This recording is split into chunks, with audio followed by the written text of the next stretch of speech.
عليكم ورحمة الله وبركاته. الحمد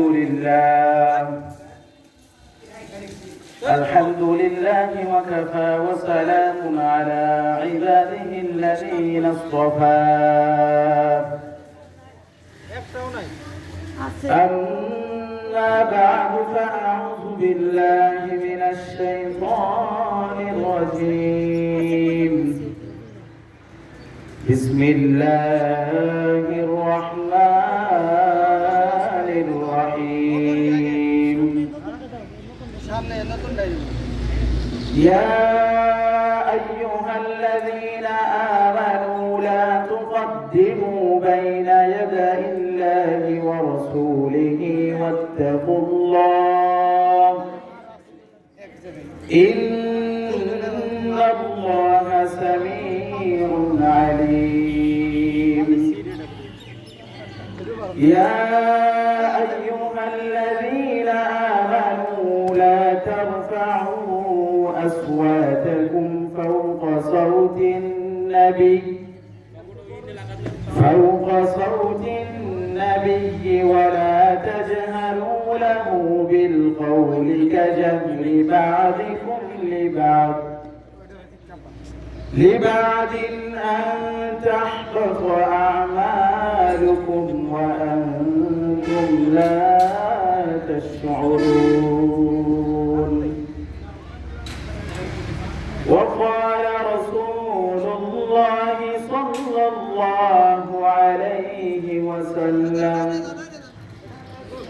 الدنيا سجن المؤمن وجنة الكافر،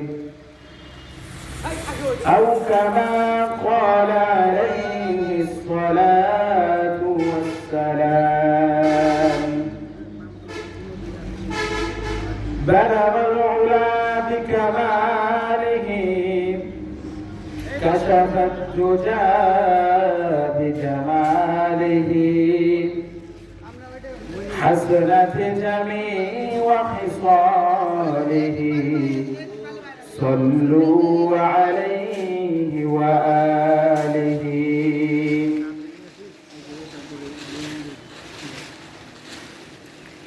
الحمد لمن قدر خيرا وخبالا، الحمد لمن قدر خيرا وخبالا، والشكر لمن صور حسنا وجمالا، والشكر لمن صور حسنا وجمالا. فرد صمد عن صفة الخلق بريء، فرد صمد عن صفة الخلق بريء، رب أزلي خلق الخلق كمالا، رب أزلي خلق الخلق كمالا. لا ست ولا ند ولا حد لمولاه، لا ست ولا ند ولا حد لمولاه. الآن كما كان ولم يلق زوالا، الآن كما كان ولم يلق زوالا. لا إلا الله، لا إله إلا الله، لا إله إلا الله، لا إله إلا الله، لا إله إلا الله. أسمى المالك تمي الله، تمي المالك تمي الله. لا إله إلا الله، لا إله إلا الله، لا إله إلا الله.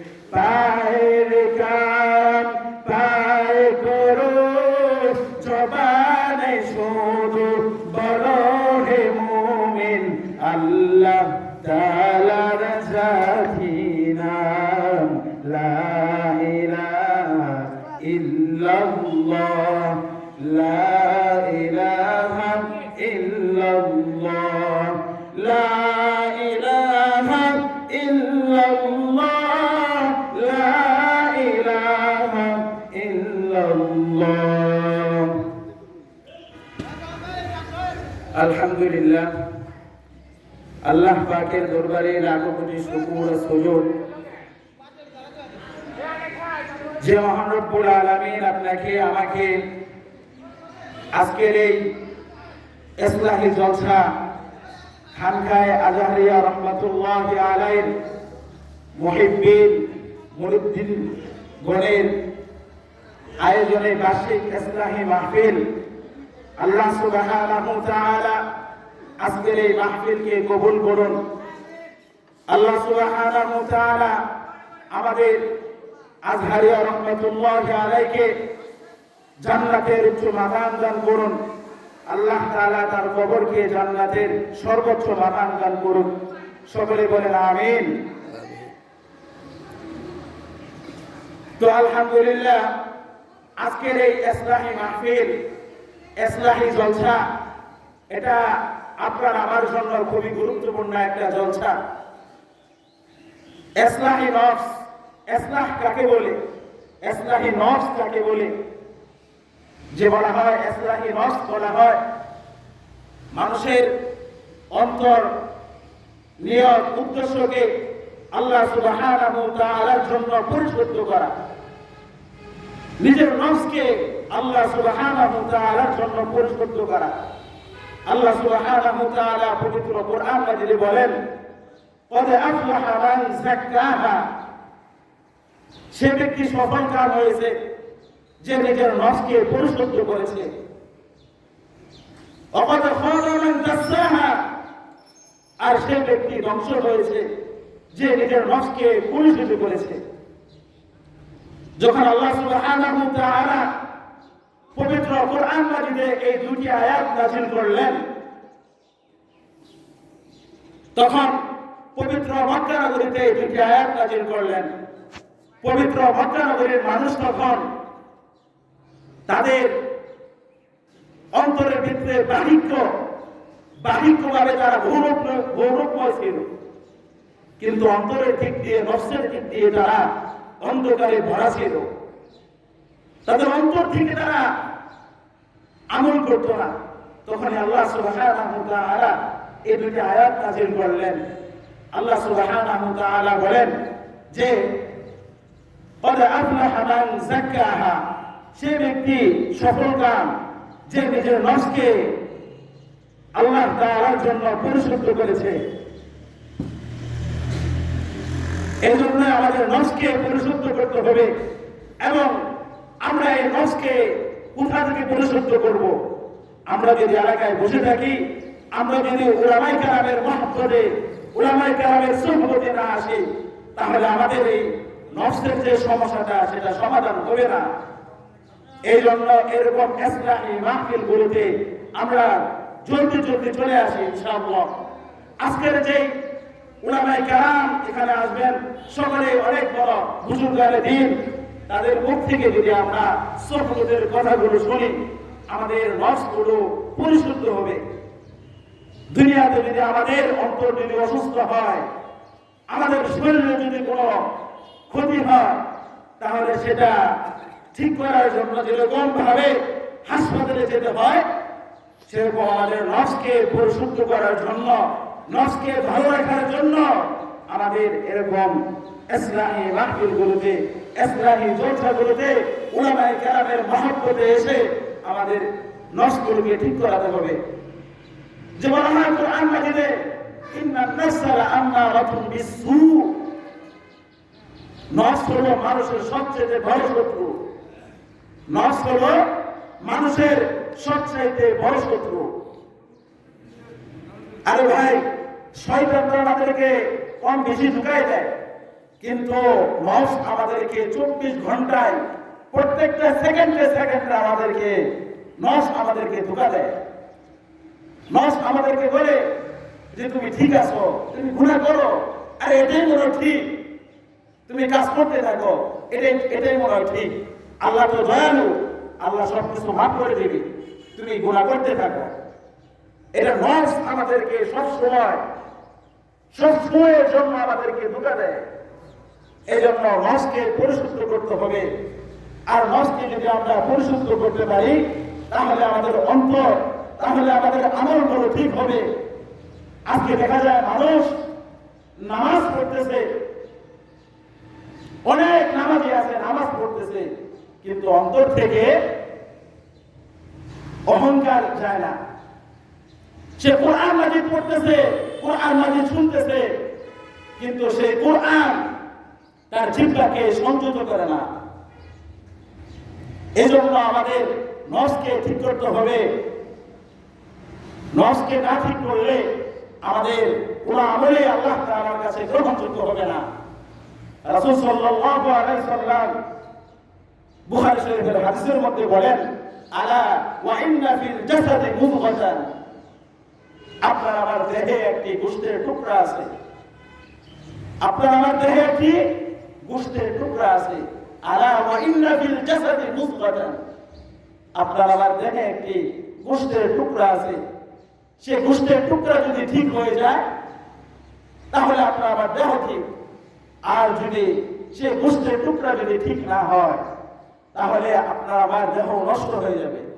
আর সেই গোশতের টুকরাটার নামই হলো অন্তর। সে অন্তরকে ঠিক করতে হবে। অন্তর যদি ঠিক হয়, তাহলে আপনার আমার আমলগুলো আল্লাহ তাআলা সুবহানাহু ওয়া তাআলার কাছে গ্রহণযোগ্য পাবে। আমরা যদি আকাবের আসলাফগণের যদি জীবনী পড়ে দেখা যায়, এক বড় আলেম দ্বীন তার মৃত্যু সজ্জায় সে অনেক কাঁদতেছিল, অনেক লোকেরা বলাবলি করতেছিল, হুজুর আপনি তো সারা জীবন ইবাদত বন্দেগীতে কাটিয়েছেন, আপনি এখন মৃত্যু সজ্জায় এত কেন কাঁদতেছেন? হুজুর বলতেছিল যে ভাই, আমি এজন্যই কাঁদতেছি যে আমি সারা জীবন এত আমল করেছি, এই আমলগুলো কিনা আমার অন্তর থেকে ছিল নাকি মানুষের প্রশংসার জন্য ছিল, এই জন্য আমি এত কাঁদতেছি। দেখেন, সে সারা জীবন আল্লাহ তাআলার জন্য ইবাদত বন্দেগী করছে, তারপরও মৃত্যুর সময় সে কাঁদতেছিল, যে বলতেছিল যে আমি এত আমল করছি, এই আমলগুলো কি আমার অন্তর থেকে ছিল নাকি মানুষের প্রশংসার জন্য ছিল? তিনি এত বড় আলেম হয়ে যদি এত কাঁদতে পারেন, আপনি আমি তো সাধারণ মানুষ, সাধারণ মুসলিম, আমাদের মনে এরকম কাদা আসে, আমরা তো সে আলেমের দোষ ভেবে একবারও করি না। আফসোসের পরিতাপের বিষয় হইল, আজকে ইসলামী জলসা এত বড় একটা মাহফিলের মজমা আয়োজন করছে, উচিত ছিল আপনারা রাত থেকে উপস্থিত হয়ে যাবেন। আমি উদারত আহ্বান জানাবো পুরো এলাকাবাসীকে, আপনারা অতি তাড়াতাড়ি ইসলামী জলসাগুলোতে, ইসলামী মাহফিলগুলোতে জলদি চলে আসেন। তো আমি আপনাদের সামনে খুতবাতে একটি সূরা তেলাওয়াত করেছি, এমন এক সূরা তেলাওয়াত করেছি যে সূরার মধ্যে আল্লাহ সুবহানাহু ওয়া তাআলা মানুষের জীবন, ঈমান কিভাবে সংশোধন করা যায় সেই সকল বিষয় এই সূরার মধ্যে আল্লাহ সুবহানাহু ওয়া তাআলা বলে দিয়েছেন। উলামায়ে কেরাম বলেন, এই সূরাতুল হুজরাত একটা পূর্ণ সমাজ গঠনের জন্য, একটা সমাজ ঈমান কিভাবে সমাজটাকে ঈমানের মাধ্যমে সংগঠন করা যায়, সমাজ সংগঠনের সংবিধান বানিয়েছেন এই সূরাতুল হুজরাতকে। সূরাতুল হুজরাত এত সমাজ সংবিধান সংগঠন করার জন্য সুন্দর একটি সূরা আল্লাহ সুবহানাহু ওয়া তাআলা এই সূরার মধ্যে বলে দিয়েছেন। এই সূরার অধিকাংশ আয়াত কিছু সাহাবীর কণ্ঠস্বর উঁচু হয়ে যাওয়া,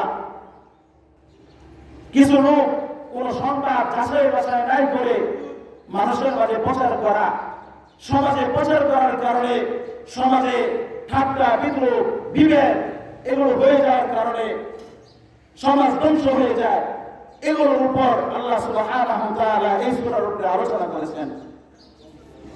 এবং আরো আলোচনা করেছেন তোমাদের সামনে যদি কোনো সংবাদ আসে সেই সংবাদকে তোমরা যাচাই বাছাই করে জাস্টিফাই করে তারপরে মানুষের সামনে মানুষের মধ্যে প্রচার করো। আল্লাহ সুবহানাহু ওয়া তাআলা সুন্দর সমাজ গঠনের জন্য সূরাতুল হুজুরাতের মধ্যে আলোচনা করেছেন। আল্লাহ সুবহানাহু ওয়া তাআলা সূরাতুল হুজুরাতের প্রথম আয়াতে বলেন, ইয়া আইয়ুহাল্লাযীনা আমানু লা তুকদ্দিমু বাইনা ইয়াদাইল্লাহি ওয়া রাসূলিহি ওয়াত্তাকুল্লাহ ইন্নাল্লাহা সামিউন আলীম।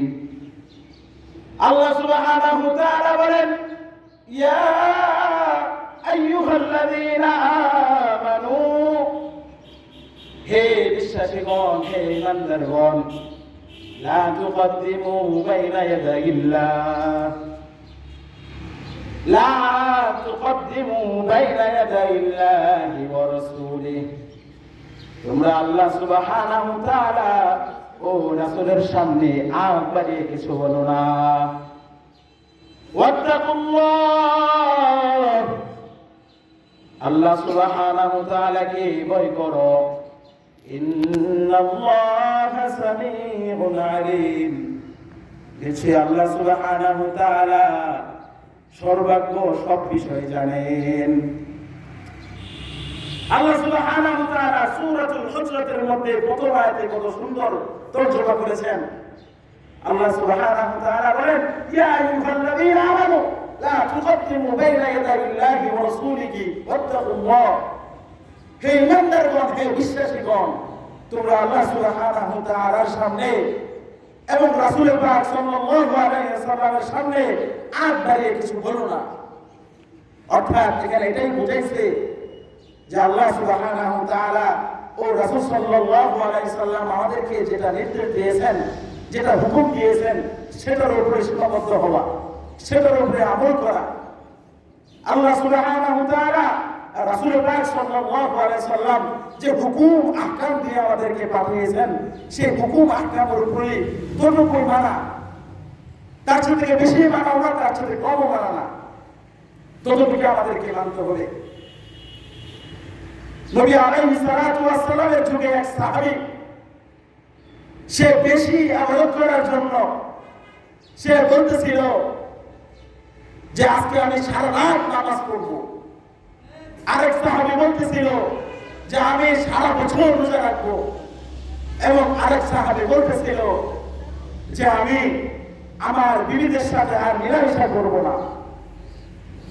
যখন এই সমস্ত কথাগুলো সাহাবা আজমাইন বলতেছিল, তখন নবী আলাইহিস সালাতু ওয়াস সালাম যখন শুনলেন, তখন বলতেছিলেন, ওহে সাহাবী, তুমি কি আমার চাইতে বেশি ইবাদত করছো?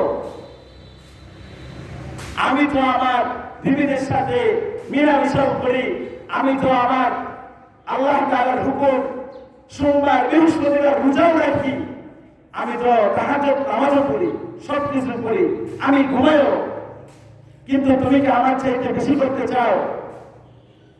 নবী আলাইহিস সালাতু ওয়াস সালামের চাইতে পৃথিবীতে কোন মুত্তাকি কেউ আছে নাকি? নবী আলাইহিস সালাতু ওয়াস সালাম ছিলেন পৃথিবীর সবচাইতে বড় মুত্তাকি, তার চাইতে বড় পরহেজগার মুত্তাকি আর কেউ হতে পারে না, হতে পারে না। তো সে সাহাবী যখন বলতেছিল যে আমি সারা রাত নামাজ পড়বো, আমি সারা বছর রোজা রাখবো, আমি আমার বিবিদের সাথে মেলামেশা করবো না, তখন নবী আলাইহিস সালাতু ওয়াস সালাম বললেন যে না, তুমি সবকিছুই করবা। ইসলাম একটা সুন্দর সুন্দর সমাজ গঠনের সংবিধান, এখানে সবকিছুই করতে বলছে, বেশি কমও না বেশিও না। নবী আলাইহিস সালাতু ওয়াস সালাম তার বিবিদের সাথে মেলামেশাও করছেন, রোজাও রেখেছেন, নামাজও পড়ছেন। এই জন্য আল্লাহ সুবহানাহু ওয়া তাআলা যে হুকুম আহকাম আমাদেরকে যতটুকু করতে বলছেন ততটুকু করতে হবে, তার চাইতে বেশিও না, তার চাইতে কমও না। এবং আল্লাহ তাআলা বলেন, আল্লাহকে ভয় করো, আল্লাহকে ভয় করতে হবে। যে আমরা তাইসির কিতাবে তাইসির কিতাবে একটি প্রথম পৃষ্ঠারে একটি তর্জমা আছে, মুসলমান ও আল্লাহ से डरो ऐसा डरना जो वाकई डरना है। যে মুসলমান তোমরা আল্লাহকে ভয় করো, ऐसा डरना जो वाकई डरना है, এমন ভাবে ভয় করো যাতে প্রকৃত ভয় করা হয়। প্রকৃতভাবে আল্লাহ সুবহানাহু ওয়া তাআলাকে ভয় করতে হবে, ভয় করার মতো ভয় করতে হবে। ইন্নাল্লাহা সামিউন আলিম, আল্লাহ সুবহানাহু ওয়া তাআলা সবকিছু শুনেন এবং সবকিছু জানেন। আল্লাহ সুবহানাহু ওয়া তাআলা দ্বিতীয় আয়াতে বলেন, ইয়া আইয়ুহাল্লাযীনা আমানু লা তারফাউ আসওয়াতাকুম ফাওকা সাওতিন নবী فوق صوت النبي ولا تجهروا له بالقول كجهر بعضكم لبعض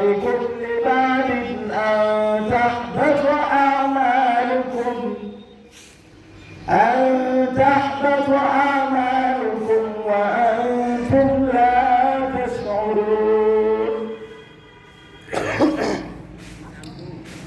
আল্লাহ সুবহানাহু ওয়া তাআলা বলেন, ইয়া আইয়ুহাল্লাযীনা আমানু লা তারফাউ আসওয়াতাকুম, হে ইমানদারগণ, লা তারফাউ আসওয়াতাকুম ফাওকা সাওতিন নবী, লা তারফাউ উঁচু করো না, আসওয়াতাকুম ফাওকা সাওতিন নবী, তোমরা তোমাদের কণ্ঠস্বরকে নবী আলাইহিস সালাতু ওয়াস সালামের উপর উঁচু করো না। ফাওকা সাওতিন নবী ওয়ালা তাজহারু লাহু বিল কওলি কাজাহরি, এবং তোমরা পরস্পরের সঙ্গে যেরকম ভাবে কথা বলো, বা'দুকুম লিবাদ, তোমরা পরস্পরে যেরকম ভাবে কথা বলো সেরকম ভাবে নবী আলাইহিস সালাতু ওয়াস সালামের সঙ্গে কথা বলো না। আন তাহবাতু আমালুকুম ওয়া আনতুম লা তাশউরুন, যদি তোমরা পরস্পরে যেরকম ভাবে কথা বলো, যদি উঁচু স্বরে উঁচু কণ্ঠে কথা বলো, আন তাহবাতু আমালুকুম ওয়া আনতুম লা তাশউরুন, তোমাদের আমলগুলো বিনষ্ট হয়ে যাবে। আমালুকুম ওয়া আনতুম লা তাশউরুন, তোমাদের আমলগুলো নষ্ট হয়ে যাবে, তোমরা টেরও পাবে না। আল্লাহ সুবহানাহু ওয়া তাআলা এই আয়াতে সাহাবায়ে কেরামদেরকে আদব ও শিষ্টাচারের শিক্ষা দিলেন। যে নবী আলাইহিস সালাতু ওয়াস সালাম যখন কথা বললেন, তোমরা কি করো, তোমাদের কণ্ঠস্বরকে উঁচু করো না। নবী আলাইহিস সালাতু ওয়াস সালামের সঙ্গে তোমরা পরস্পর যেরকম ভাবে কথা বলো সেরকম ভাবে তোমরা কথা বলো না। যদি বলো আন তাহবাতু আমালুকুম ওয়া আনতুম লা তাশউরুন, তাহলে তোমাদের আমলগুলো নষ্ট হয়ে যাবে, তোমাদের আমলগুলো বিনষ্ট হয়ে যাবে। ওয়া আনতুম লা তাশউরুন, তোমরা বুঝতে পারবে না, তোমরা টেরও পাবে না। যখন এই আয়াতটা নাযিল হয়, এই আয়াত নাযিল হওয়ার পিছনে বড় একটা প্রেক্ষাপট আছে। বড় তামিম গোত্রের কিছু লোক, কিছু প্রতিনিধি রাসূল পাক সাল্লাল্লাহু আলাইহি সাল্লামের দরবারে আসেন। তারা বললেন, হে আল্লাহর রাসূল, আমাদের গোত্রের মধ্য থেকে আপনি একজন প্রতিনিধি তৈরি করে দেন, আপনি একজন নেতা সৃষ্টি করে দেন, একজন নেতা বানিয়ে দেন। তখন সেই মজমার মধ্যে রাসূল পাক সাল্লাল্লাহু আলাইহি ওয়াসাল্লাম, হযরত ওমর ফারুক রাদিয়াল্লাহু তাআলা আনহু, হযরত আবু বকর রাদিয়াল্লাহু তাআলা আনহু উপস্থিত ছিলেন। এই সাহাবায়ে কেরাম নবী আলাইহিস সালাতু ওয়াস সালাম যখন সকলেই উপস্থিত ছিলেন, তখন বড় তামিম গোত্রের প্রতিনিধি এবং কিছু লোক তারা সেখানে উপস্থিত ছিলেন। নবী আলাইহিস সালাতু ওয়াস সালামের সামনে হযরত ওমর ফারুক রাদিয়াল্লাহু তাআলা আনহু একজনের নাম ঘোষণা করলেন যে ইনি এনাদের মধ্য থেকে নেতা হোক, প্রতিনিধি হোক। এবং হযরত আবু বকর রাদিয়াল্লাহু তাআলা আনহু একজনের নাম তিনিও ঘোষণা করলেন। পরস্পরে যখন কথা কাটাকাটি হচ্ছিল, পরস্পরে যখন বলতেছিল যে এ না ও হোক, উনি না ইনি হোক, এরকম যখন কথা বলতেছিল, তারা ভালো উদ্দেশ্যে কথা বলতেছিল, ভালো উদ্দেশ্যে নবীজি সাল্লাল্লাহু আলাইহি সাল্লামের পক্ষ থেকে তারা কথা বলতেছিল, কিন্তু তাদের কথার আওয়াজ, তাদের কণ্ঠস্বর উঁচু হয়ে গেছিল, তাদের কণ্ঠস্বর অনেক উঁচু হয়ে গেছিল। এই কণ্ঠস্বর উঁচু হয়ে যাওয়ার কারণে আল্লাহ পাক রব্বুল আলামিন এটাকে বরদাস্ত করলেন। আল্লাহ পাক রব্বুল আলামিন এটাকে মানতে পারলেন না। তখন আল্লাহ পাক সুবহানাহু ওয়া তাআলা সঙ্গে সঙ্গে আয়াত নাযিল করলেন, ইয়া আইয়ুহাল্লাযীনা আমানু লা তারফাউ আসওয়াতাকুম ফাওকা সাওতিন নবী ওয়া লা তাজহারু লাহু বিল কওলি কাজাহরি বা'দিকুম লিবা'দিন আন তাহবাতু আমালুকুম ওয়া আনতুম লা তাশউরুন। তোমরা নবী আলাইহিস সালাতু ওয়াস সালামের সামনে তোমাদের কণ্ঠকে উঁচু করো না। যখন আবু বকর রাদিয়াল্লাহু তাআলা আনহু আর হযরত ওমর ফারুক রাদিয়াল্লাহু তাআলা আনহু দেখলেন যে সঙ্গে সঙ্গে আল্লাহ সুবহানাহু ওয়া তাআলা এই আয়াতটি আল্লাহ তাআলা নাযিল করে দিয়েছেন, তারা ভয়ে কাঁপতেছিলেন, তারা ভয় পেয়ে গিয়েছিলেন, নিজেদেরকে অনুতপ্ত করতেছিলেন আর বলতেছিলেন। এই আয়াতটি যখন নাযিল হয়, হযরত ওমর ফারুক রাদিয়াল্লাহু তাআলা আনহু এত ভয় পেয়েছেন, এত ভয় পাইতেন। পরবর্তীতে রাসূল পাক সাল্লাল্লাহু আলাইহি সাল্লাম যখন কোনো কথা জিজ্ঞেস করতেন, হযরত ওমর ফারুক রাদিয়াল্লাহু তাআলা আনহুকে কোনো কথা জিজ্ঞেস করতেন, তিনি এত ফিসফিস করে, এত ছোট ছোট করে কথা বলতেন। নবী আলাইহিস সালাতু ওয়াস সালাম বলতেন, ইয়া উমর আরফা সাওতাকা, হে ওমর জোরে বলো, জোরে বলো, তুমি কি বলতেছো, জোরে বলো।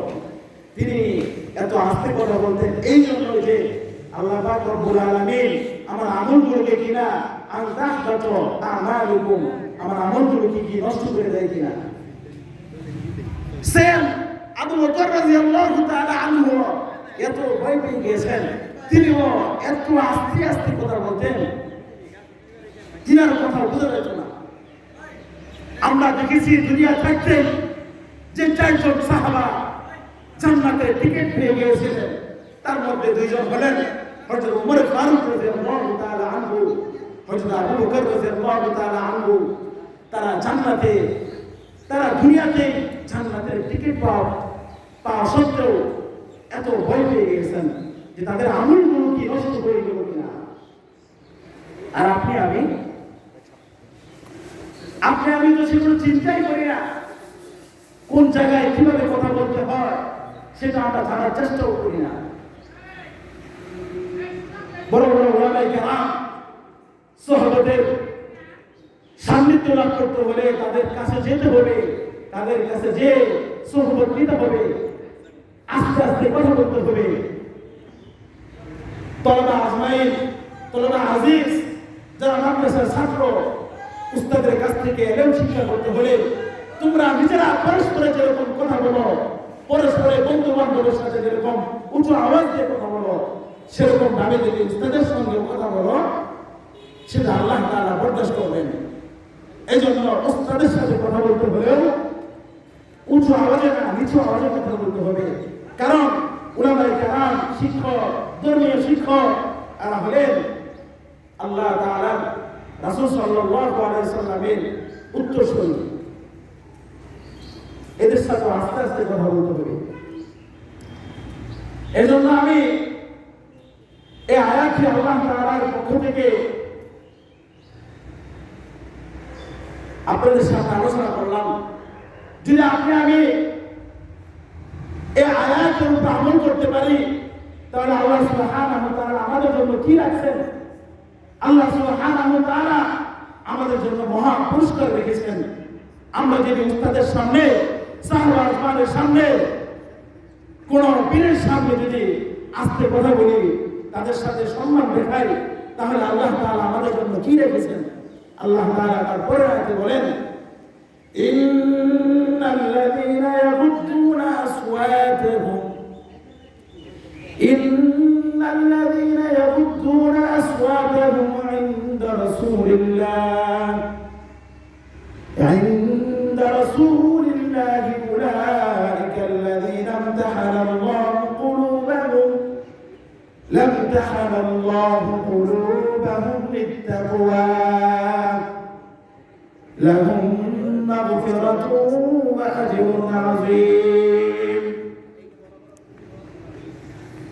যারা ইন্নাল্লাযীনা ইয়াগুদ্দুনা আসওয়াতাহুম যারা তাদের কণ্ঠস্বরকে নিচু রাখবে রাসূল সাল্লাল্লাহু আলাইহি ওয়াসাল্লামের সামনে ধর্মীয় শিক্ষকদের সামনে ইন্নাল্লাযীনা ইয়াগুদ্দুনা আসওয়াতাহুম ইনদা রাসূলিল্লাহ উলাইকা আল্লাযীনা ইমতাহানা আল্লাহু কুলুবাহুম লিত্তাকওয়া আল্লাহ সুবহানাহু ওয়া তাআলা তাদের অন্তরকে তাকওয়ার জন্য পরিশুদ্ধ করে দিবেন উলাইকা আল্লাযীনা ইমতাহানা আল্লাহু কুলুবাহুম লিত্তাকওয়া আল্লাহ সুবহানাহু ওয়া তাআলা তাদের অন্তরকে তাকওয়ার জন্য পরিশুদ্ধ করে দিবেন লাহুম মাগফিরাতু ওয়া আজরুন আযীম এবং আল্লাহ সুবহানাহু ওয়া তাআলা তাদের জন্য রেখেছেন মহা পুরস্কার এবং ক্ষমা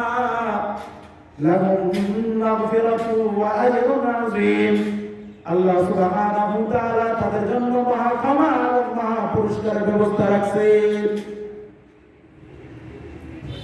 এজন্য আমাদেরকে আল্লাহ সুবহানাহু ওয়া তাআলা যে আহকাম যে হুকুম দিয়ে আমাদেরকে পাঠিয়েছেন যেগুলো বিধান দিয়ে আমাদেরকে পাঠিয়েছেন সেগুলোর উপর আমল করা এবং নবী আলাইহিস সালাতু ওয়াস সালাম উলামায়ে কেরামের সুহবতে যে তাদের সান্নিধ্য লাভ করতে হলে আমাদের আদব আখলাকের দিকে শিষ্টাচারের দিকে খুব মনোযোগী হতে হবে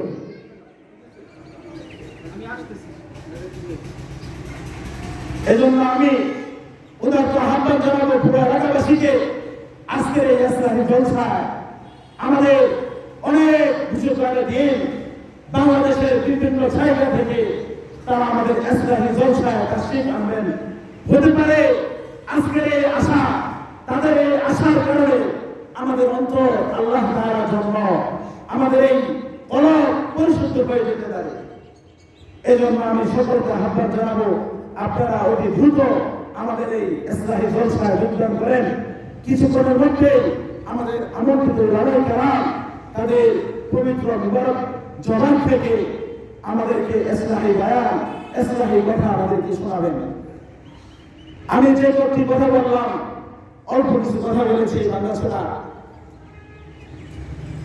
আল্লাহ সুবহানাহু ওয়া তাআলা আমাকে আপনাকে সকলকে এই কথাগুলোর উপর আমল করার তৌফিক দান করুন আল্লাহ সুবহানাহু ওয়া তাআলা আমাদের অন্তরকে আল্লাহ তাআলার জন্য ইসলাহ করার তৌফিক দান করুন আল্লাহ তাআলা অন্তরকে পরিশুদ্ধ করার তৌফিক দান করুন এই বলে আমি আমার সংক্ষিপ্ত বয়ান শেষ করছি ওয়া আখিরু দাওয়ানা আলহামদুলিল্লাহি রাব্বিল আলামিন